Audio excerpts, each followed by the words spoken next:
নমস্কার, জয় মাতারা। আমি অ্যাস্ট্রো হিমাংশু ভাগ্যের দুয়ার থেকে আপনাদেরকে জানাই আন্তরিক শুভেচ্ছা, ভালোবাসা।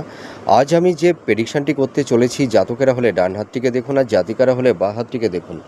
এইটা দেখুন আমাদের বৃহস্পতির আঙুলের ক্ষেত্র, এই যে এইটা, আর এই বৃহস্পতির আঙুলের নিচের দিকে এইটা হচ্ছে বৃহস্পতির ক্ষেত্র, ঠিক আছে? তা আমাদের এই বৃহস্পতির ক্ষেত্রটি একটু উঁচু থাকতে হবে, ঠিক আছে? আর একটু পিঙ্ক বর্ণের বা একটু লালচে আভা থাকলে সবথেকে বেটার।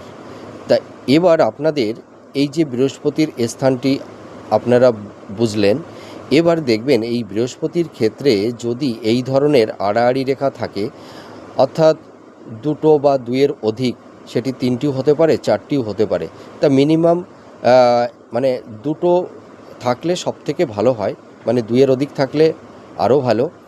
তো যদি এই ধরনের আড়াআড়ি রেখা থেকে থাকে, তাহলে এই সব জাতক জাতিকারা ভীষণ আধ্যাত্মিক হয়ে থাকে। এদের ঈশ্বরের প্রতি অগাধ ভক্তি, প্রেম, ভালোবাসা এবং এদের মধ্যে একটা সততা, একটা অনেস্টি লক্ষ্য করতে পারা যায়। এরা জীবনে মানে সততার পথে থেকে এরা অর্থ উপার্জন করতে পছন্দ করে, আর এরা জীবনে ভালো সদ্গুরু প্রাপ্তি লাভ করে থাকে। তাছাড়া দেখা যায় এরা ভীষণ ভাগ্যশালী এবং ভাগ্যবতী হয়ে থাকে। এদের নিজেদের ট্যালেন্ট, এদের নিজেদের প্রচেষ্টার মাধ্যমে এরা জীবনে প্রচুর আয় উন্নতি করতে পারে। এরা জীবনে প্রচুর ধন সম্পদের মালিক হতে পারে।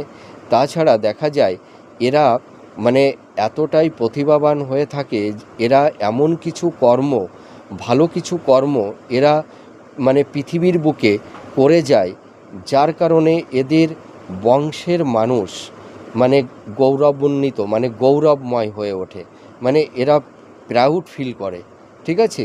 মানে এই সব জাতক জাতিকারা এতটাই প্রতিভাবান হয়, এরা এমন একটা জিনিস সমাজের জন্য কিছু করে রেখে যায়, এদের বংশের মানুষ এদেরকে নিয়ে গর্ব করতে পারে।